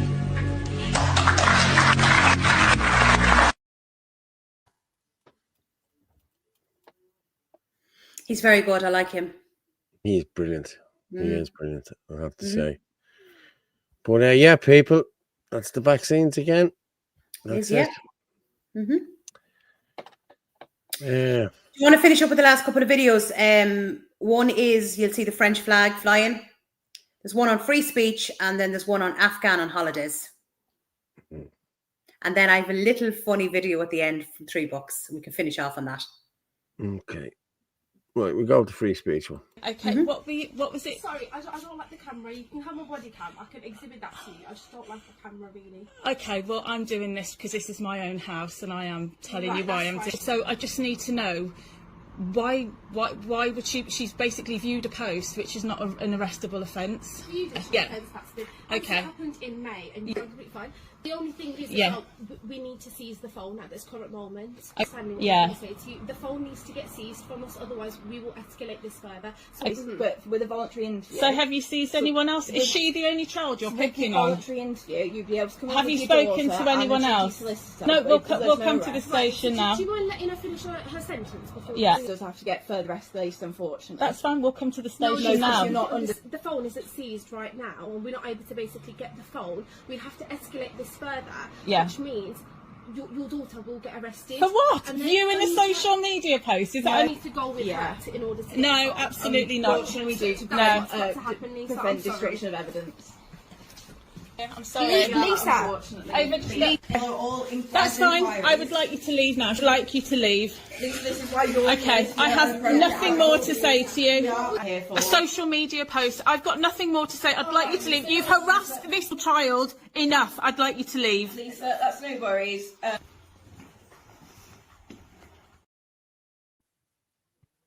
Wow. Isn't that just ridiculous? That's over in the UK. But A they looked social about media 12. post where there's murderers, rapists, and paedophiles run around the place. But the two of them looked about 12 or 14. Yeah, I like, know. I mean, they didn't look old enough to be coppers. Like, No. This is what's But coming. this is what's happening. This is it. This is what's happening. You know what I mean? It's mental over there now. It really is. You know what It I is. mean? The And UK Sarah is just- Starmer, Yeah. listen. Yeah. But then will Farage be much better? Let's be honest. You don't know. You know what I mean? He says he's going to put them all on boats and get them out of there. But will he? You know, will he actually do that, you know? I'm not missing a few there. Sorry, people. Sodomy is one of the sins carried out by heaven of vengeance. Okay, Cora. Yeah. Imagine that camel jockey arresting you. The black belt barrister on YouTube is representing the family in the video pro bono. He has spoke about it on his YouTube channel. I must check out the black belt barrister. So anyone black belt barrister, check him out. Never heard of him. Farage can't be worse. I know, but Farage just wants to leave the 6 counties. You know, does he really want to take that on? I don't think he does. You know what I mean? He'll just leave Northern Ireland to its own devices.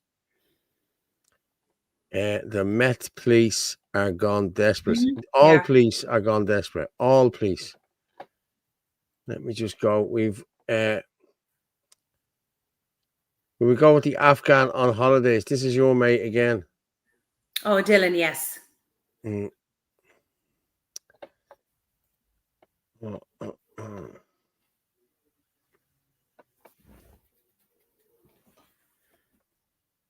And when he's talking about this, just think about the Ukrainians. What did you say there? Sorry. I said, when we're watching the video, just think about the Ukrainians. Yeah. I will. I just want to. I'm going to be honest with you. I love reading out Ferg's things because he puts up some good, you know, I really do. I'm going to do this again because this is about the pandemic. The only pandemic in this world is paedophilia. Stop sending your children to be groomed by perverts and monsters in these state-run indoctrination camps that steal their innocence along with their hearts, minds, and very souls. The same political scum that wants to groom your precious babies and sexualize them from the earliest age possible are also responsible for fraudulently placing them into a medical trial 4 years ago that resulted in catastrophic deaths, excess mortality, and the loss of so many young lives, and nobody has been held accountable for it yet. These same sadistic bastards preside over trafficked, raped, missing, and dead children, not to mention all the little poor souls left to die in excruciating pain awaiting surgeries. And I tell you, Frank, you get the whole lot into one here. While they spend billions on foreigners with absolutely no connection to this land. Yet people still send their little ones to have their minds absolutely polluted and captured by evildoers who target innocent children because they are the closest thing to God here on earth. Homeschool, homeschool, homeschool. Everything that these sick, perverted degenerates are trying to tear apart begins in the home.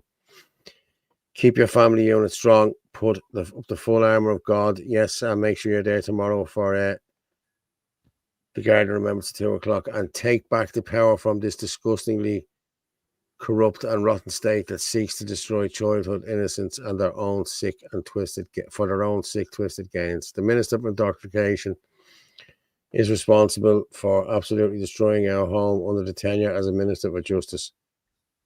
She made Dublin one of the most dangerous cities in the world. What do you think she is going to do with your precious children? Enoch Burke should be Minister for Education. He did more to protect Irish children by the monumental and selfless stance that he took against the monsters pushing the vile trans agenda, who target, manipulate so many autistic boys and girls by convincing them they were born in the wrong bodies. None of his family members are involved in making puberty blockers either. More childhood, more autism, more trans children, more lifelong customers for Big Pharma. Follow the money, protect childhood, innocent at all costs. They are the future and our legacy. Fair play to you, Ferg. I like reading out them. I really do, I have to say, because he gets everything across in the one. He does. Right. Afghan on holidays. Afghan on holidays. We've only a couple of minutes left, so we go to holidays. Been relocated to the UK for their protection from the Taliban are in fact going back to Afghanistan on their holidays. Now, an ex-armed forces interpreter is claiming that they're exploiting the UK scheme and claims that the threat of the Taliban is actually overstated. This person is also claiming that people who are travelling back to Afghanistan on their holidays that have been relocated to the UK are actually exaggerating the threats that they have over there. This person also claims that there has been staged torture videos, fake Taliban letters, and false claims of attacks from the Taliban on asylum seekers. It also says that some of the Afghans have been granted asylum in Denmark and Belgium, and some of them who have been relocated to the UK have only been interpreters for the British forces for like 1 or 2 days. He also claims that the only threat to people in the country is employment, and says that there are hundreds of them going to the UK and then returning back to Afghanistan. He also claimed that applicants were planning on a big move, bringing large extended families to the UK, so like nieces, nephews, whatever. This person also claims that applicants were pretending that some of the people were under 18 to bring them to the UK, even though some of them were in their 20s. He said that he had witnessed people borrowing their neighbours, the shooting thing, and shooting their own car and saying the Taliban did it. How they're actually getting back to Afghanistan without it being traced is because Afghan can get Iranian visas very easily. Once they land in Iran, they cross over the border, and that way their passport is not stamped. So people believe that they're actually going to Iran. Once they arrive at the border, they bribe Iranian and Afghan officials, basically saying that if they have stamps on their passport, when they get back to Britain, they're going to be in trouble. One person who have come to the UK from Afghanistan states that her husband insisted that they go back there. They haven't seen their family in 2 years. She said no because it puts them in danger. She also claims that somebody that she knows is doing this, so they fly to Iran, get off in Iran, cross over the border, go to Afghanistan for a 20-day holiday, and do the same thing to get back into the UK without anybody knowing that they were actually in Afghanistan. This is all they have to do once they get back to Afghanistan, is just keep a low profile. I mean, for a country where people face persecution, where there's a restriction on rights, where there's nothing but violence and conflict, why would anybody want to return back there on their holidays? Can someone please answer me? Did you hear someone snoring in the background there? What was the story? Not in yours, on that video. We were muted. It wasn't us. It was on that video. Okay. Don't know. I could hear the snoring, yeah. But I thought it was great. Like going over for holidays to a war-torn country for 3 weeks. And was the Ukrainians not doing the same thing? Of course they were. Of course they were. Of course they were. Right. We're just up there now, Orla, because I want to do this. See. What's that? What's that? France one. It's only 38 seconds, and then we have to finish off on $3. No, we can't because we haven't got time. Why? We haven't got time because we finish it up on the national anthem. Right. Well, then hurry up. Okay. France is experiencing over 100 rapes a day. This has amounted to 40,300 rape or attempted rape victims in 2024, an average of 110 pure day. 110 rapes a day in France. 58% of victims were minors and 89% were women. That means over 60 minors a day are a victim of rape or attempted rape in France every single day. This wasn't always the case in France. I wonder what changed. Yes, I do. I wonder. Now, $3 is only 16 seconds. And you liked a bit at the end. And then you play the national anthem. The bomb scare in Dublin airport was indeed a false alarm. Turned out someone produced a passport at immigration and they've just never seen one before. You know?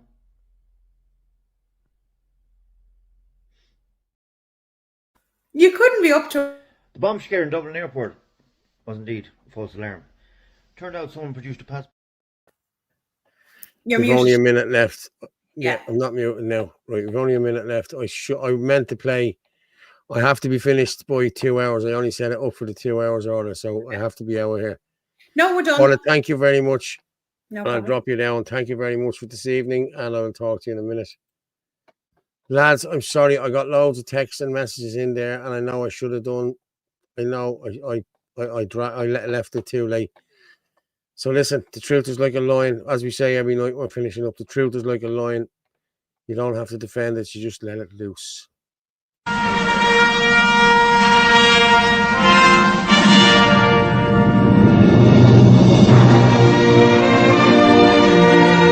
Bye.